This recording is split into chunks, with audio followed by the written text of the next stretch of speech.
ンケーキに添えました。調理方法を変えて食べ比べてみます。オイコスがバニラフレーバーになるとこうなるんだな。 15ml と書いてあるので入れ、ハムもなかったので魚肉ソーセージ。こうすることで厚みのあるフライも。ごきげんよう、アスママです。コストコ購入品、アレンジやルーティンを交えてご紹介します。今週は2回に分けます。その前編です。チャンネル登録もお願いします。クーラーバッグセット3078円です。そろそろ買い替えたいと思ってたタイミングで新商品が出ました。同サイズ2個とエコバッグ入りのミニバッグが1個のセットです。大きさは全バージョンの小さい方ですね。ハンドルは 2way。 ウーバーイーツリュックみたいになるのかと思ったらピザやお寿司用でした。底の大きさは短辺が24センチ、長辺が40センチ、オイコスサイズですね。深さは39センチ。でもピザの箱って確か 41.5 センチなんですけれども、入るのかな。私いつも大きい方のバッグに入れてたので、これに入るかどうかは分かりません。お寿司なら入ると思います。ピザは実際に試してからご報告します。内側は全バージョンの小さい方と同じくワインが2本入るポケット付きです。でもめったにワインは買わないので、お肉に使うポリ袋を入れてます。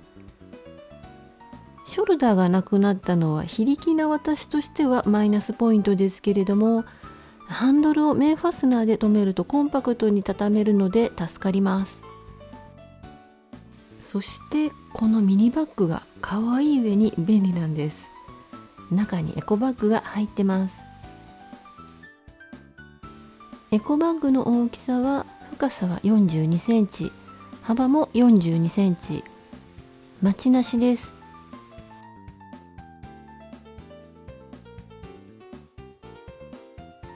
小さく畳んでからミニバッグに戻して、カニ缶で引っ掛けてバッグにつけることができます。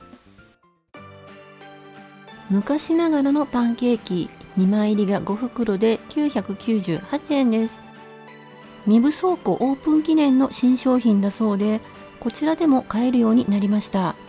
有名な金谷ホテルベーカリー監修のパンケーキで、1袋に2枚ずつ入っています。1食あたりは 199.6 円です。レンジかトースターで温めるだけで食べられます。ソースなどはついていないので、自分で好きなものを用意します。そのために今日はたくさんフルーツを買ってきました。製造は大阪、賞味期限は8月1日です。重さは 66g、 直径は13センチ、厚さは15ミリくらいです。2枚で337キロカロリーです。右側が電子レンジ、左側がトースターの両方で温めてみました。レンジの方がふわふわで柔らかくてベタつき感があります。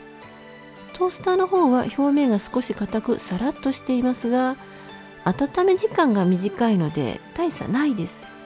けど私の好みはレンジ温めの方です。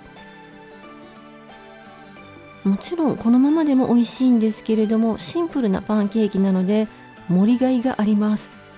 たっぷりのフルーツと、今回はホイップが4種類。このキャラメルソースは業務スーパー購入品です。マンゴーカップ12個入り2098円です。カットマンゴーのカップですね。1カップあたりは 174.8 円。原産国はメキシコ。要冷蔵で賞味期限は来年の2月です。グレープフルーツカップより少し高めのカップです。こういうのって冷蔵庫での収まりが悪いですよね。マンゴーは食べやすい大きさにカットしてあります。固形量は 115g。1カップあたりのカロリーは140キロカロリーです。シラップ漬けですけれども甘すぎることなく美味しいです。このままデザートとしても食べられますけれども、パンケーキに添えました。デルモンテハニーグローパイナップル498円です。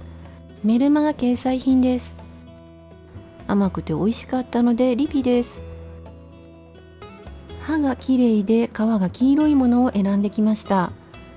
パイナップルは霜膨れが美味しいとも聞いてますが、これは毛糸玉みたいな形です。原産国はフィリピンです。パイナップルは追熟しません。すぐに食べます。パイナップルの廃棄率は約 45%。 ちょっとね、胸が痛みますね。捨てるけどとても甘くてジューシー、美味しいです。冷凍もできますけど、これくらいすぐに食べちゃいます。キッシュピペラード1880円です。デリカコーナーの新商品です。キッシュロレーヌに続きキッシュの第2弾ですね。加工日は今日、消費期限はあさってです。直径は17センチ、高さは 4.5 センチくらい、重さは 740g、 ずっしりしています。パッケージにはスリーブを外して180度のオーブンで25分と書いてありますが、調理方法を変えて食べ比べてみます。冷たいままでも食べられますが、ねっとりとした食感です。ベーコンとチーズが入っているのでしょっぱめです。野菜はオニオンソテーと緑のピーマン、黄色いのはパプリカだと思います。それとセミドライトマトです。ピンク色は紅麹色素とトマトがたくさん入っているからだと思います。華やかでいいですね。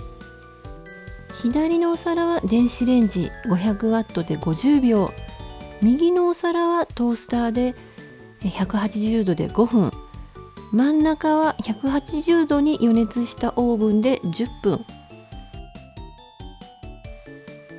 レンジは柔らかいですね。表面もパイもしっとりしています。トースターは少し焦げた部分もありますけれども、パイがパリッとしていて、見た目はオーブンのと変わりません。でも圧倒的にオーブンでリベイクした方のパイはサクサクで美味しいです。フィリングの食感も3つの温め方で全然違います。卵の加熱って温め方で全然変わっちゃいますからね。できれば面倒でもオーブンの温めがおすすめです。6分割だと328キロカロリーですけれども、もうしょっぱいので一度にこんなには食べられなかったです。キッシュロレーヌよりはこちらの方が美味しいと思いましたが、リピはしないと思います。オイコスのマダガスカルバニラ 113g が12個入り1048円です。1個あたりは 87.3 円。オイコスのホームページに載っていない商品なのでちょっとね、よくわからないんですけれども、新商品だと思います。製造は群馬県、賞味期限は8月6日です。オイコスが収まるカゴを探しています。隙間にね、立てたくなりますけれどもやめた方がいいです。中身が分離します。プレーンは71キロカロリーでタンパク質は 12g、 バニラは93キロカロリーでタンパク質は 10.1g です。バニラビーンズの黒い点々があり、甘い香りがします。ベースがねっとりのオイコスなのでデザート系クリームチーズみたいな感じです。でも日本ルナのバニラヨーグルトのような子供が喜ぶ系ではないです。オイコスがバニラフレーバーになるとこうなるんだなって感じの、もう美味しいかどうかは家族の意見が分かれました。娘はがっかりで主人は絶賛してました。私は微妙です。悪くはないと思いますけども、はい。ナッツポッドアーモンドココナッツクリーマー 750ml が3本で1948円です。1本あたりは650円。お高いのでね、迷いましたが買ってみました。コーヒーに入れるクリーマーです。原産国はアメリカ、賞味期限は来年の4月です。材料はすべて植物性、無糖です。乳製品の代替として増えつつあるナッツ系のクリーマーですね。デイリーフリーなのでビーガンの方でも OK ですね。1杯に 15ml と書いてあるので入れてみます。少し混ざりにくい感もありますが問題ないです。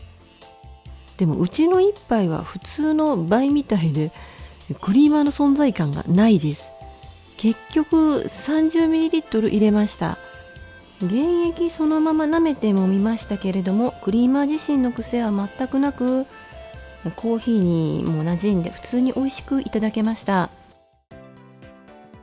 イボの糸冷やし中華12食セット1948円です。12食分の乾麺と中華だれとごまだれの2種類が6個ずつ入っています。1食あたりは 162.3 円。製造は福岡。賞味期限は麺は2024年の9月。ごまだれは来年の6月。中華だれは来年の5月です。麺の黄色は口なしなので卵麺ではないです。沸騰したお湯で3分茹でます。流水でもみ洗いをしたらお皿に盛り付けます。きゅうりを買い忘れたのでフリルレタス、錦糸卵、ハムもなかったので魚肉ソーセージ、スイートエンジェルトマト、酢漬けの人参をトッピングしました。スープは希釈せずそのままかけます。ごまだれはごま感は弱めです。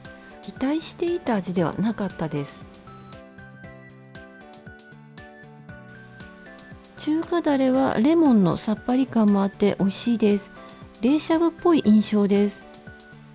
麺はツルツルでさっぱり麺。チルドの中華麺とは食感が全然違います。そうめん寄りの食感です。一般的な冷やし中華、特にねコンビニの冷やし中華とは食感も味も全然違うので物足りなさを感じる方もおられるかもしれません。でもね、私は好きです。こういうの気に入りました。ソフトバゲット6個入り1180円です。1本あたりは 196.7 円。加工日は今日、消費期限は明後日です。ソフトバゲットって以前にもあったような気がします。その時はねもっと細かったような気がするんですよ。お値段も高くなってますよね。でも柔らかくて美味しそうです。あ、これフードコートのローストビーフサンドのバゲットですね。重さは 177g、 長辺は18センチ、短辺は10センチ、厚さは3センチから4センチくらいです。こういうバゲットでサンドイッチを作る場合は切り込みを斜めに入れます。こうすることで厚みのあるフライも挟みやすくなりますし映えます。フリルレタス、サーモンフライ、アボカド、ソース。水分が少ない厚めのバゲットなのでソースはたっぷりかけます。ソースは刻んだピクルスとゆで卵にペーザンドレッシングを混ぜました。酢漬けの人参で彩りを添えます。大きいので半分こします。バーガー袋に入れると食べやすいです。これはセリアで買いました。